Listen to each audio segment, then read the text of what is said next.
Since India is strong in diplomatic digital strikes, Pakistan has been attempting to peddle their propaganda by hacking into our country's websites, and the terror state is getting support from cyber terrorists of Indonesia, Morocco and Middle East. Let's in fact break down the details. Let's take a look at the cyber attacks that are being propagated by Pakistan. So how is it happening and from where? So Pakistan is getting support. Pakistan is getting support from Middle East, from Morocco. These are the hackers based out of Morocco, Middle East and Bangladesh as well. So what's happening? This is Team Insane PK, which is targeting India Army College of Nursing. Jalandhar has been targeted, and this is based, Team Insane PK is based out of Pakistan.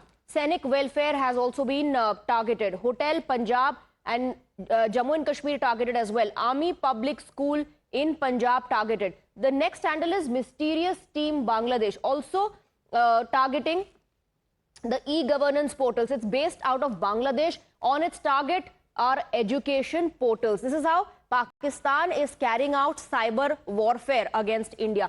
Bank portals are also on the target of the handle that we just spoke about. And then you have the Indo-Hack SEC targets Indian telecom websites. It's based out of Indonesia. The Golden Falcon is based out of Middle East. On its target, hospital sector. So you see how the hospital sector, bank portals, educational institutes are on the radar of these hackers of Pakistan, and with the help of the hackers present in Middle East, in Bangladesh, in Indonesia, Pakistan is propagating a cyber war, cyber warfare against India. Moroccan dragons based out of Morocco, on its target, railways. So one by one, various sectors, banking websites targeted as well. Various sectors in India have been attacked, or at least an attempt has been made to attack educational institutes, railways, a very important sector in India, bank portals as well. While majority of the attacks have been unsuccessful, few hacks have gone through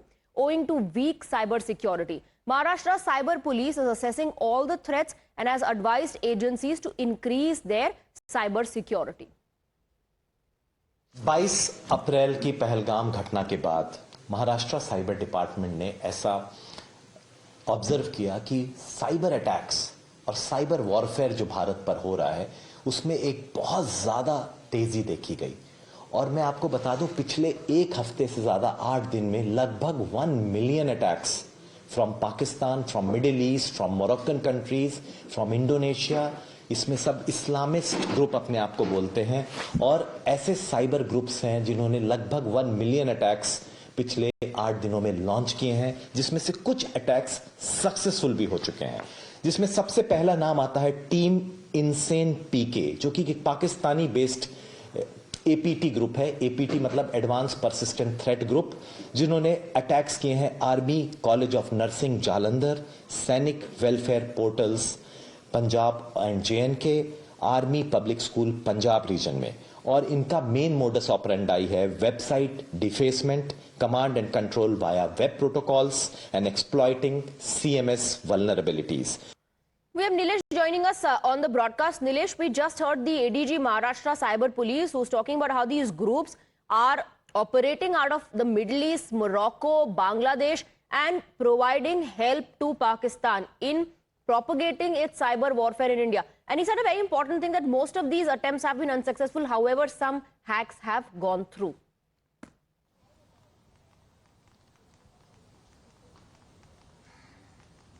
Well, yes, absolutely. And since we have been speaking of a war that is being planned out between both the countries, that is India and Pakistan, it seems like the war has already begun between the both states, and Pakistan seems to be taking an offensive stand.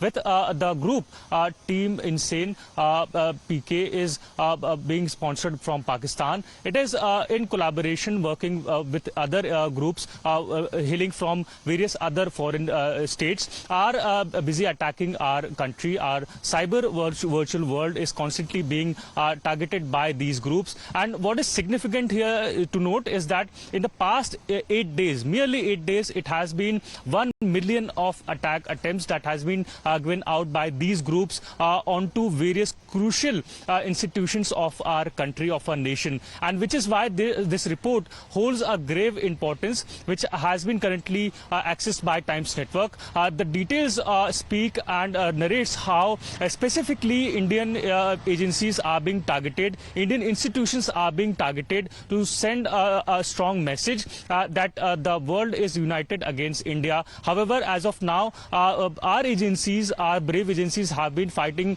hard against these softwares.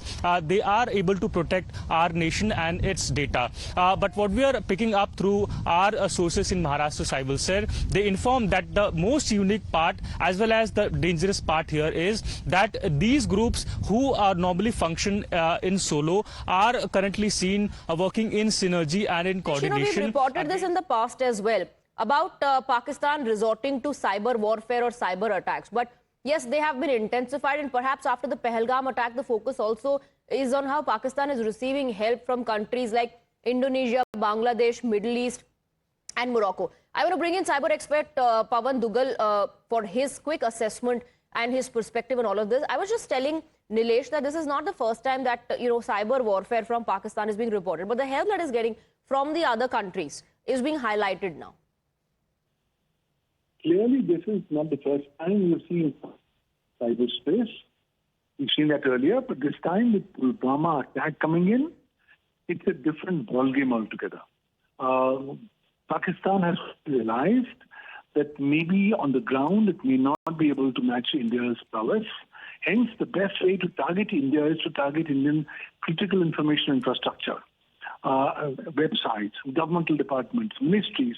The ultimate idea is to create fear and panic in the minds of people at large. People don't need to be bothered about this because the government of India is doing its level best to protect Indian critical information infrastructure. But more significantly, India must give a fitting reply to this kind of cyber warfare activities. This will also classify as cyber terrorism under Section 66F of the Information Technology Act 2000, which is punishable with life imprisonment and fine. But the fact is, most of these perpetrators may be located outside the territorial boundaries of India. So there's nothing much that we could go forward doing. But an equally good response will be to hit them back, to play them in the same coin, to make sure that the Indian sovereignty, security and integrity and its cyber sovereign interests are not prejudicially impacted one way or the other. Absolutely. Now, like you said that there are a lot of challenges, but we don't need to panic because the government is taking care of this. Our cyber security agencies are taking care of this. Perhaps the only way to fight this is to constantly build and upgrade our defense mechanism. Absolutely. We have to constantly now inculcate a culture of cyber resilience in the Indian mindset, where let's be prepared that these kind of attacks or these kinds of overtures currently are coming from Pakistan. Tomorrow they come from other countries as well. The idea is that we have to be prepared to attack. Yes, not to panic once we know that we are under attack. The idea is to come back to a state of normalcy as soon as we can by adopting cyber resilience.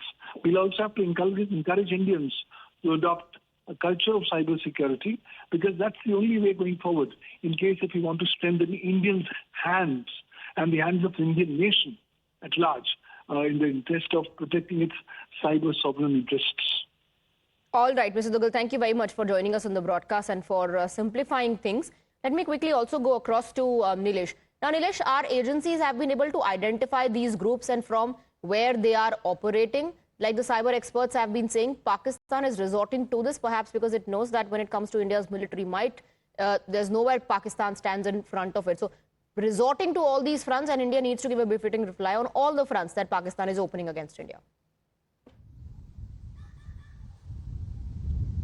Well, yes, absolutely, and this is what the experts in functioning in the Maharashtra Cyber Cell has also conveyed to us, that it is a new form of terrorism that Pakistan is opting. However, to a great strength, we have been fighting back them, and it is merely a very less amount of strikes that have been successful by these cyber attackers, these cyber terrorists, and maximum of the damage is what has been controlled, and there has not been a major repercussion of these cyber attacks, which ranges from from 1 million nearly in 8 days.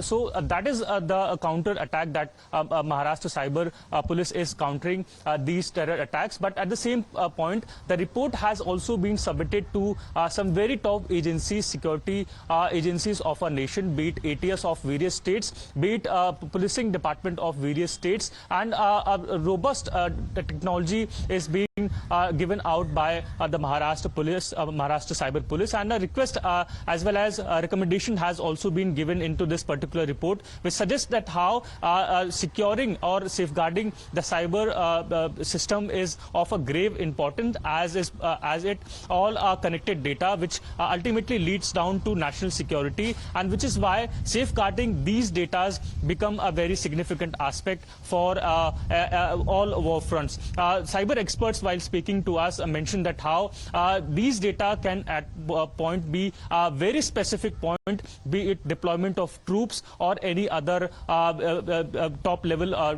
details that should not be accessed to anybody else, and which is why a cyber cell is constantly counter attacking these cyber terrorists as well. All right, Nilesh, thank you very much for getting us the details. With that, we're slipping into a very short break. There's a lot more lined up on the other side. Stay on with us.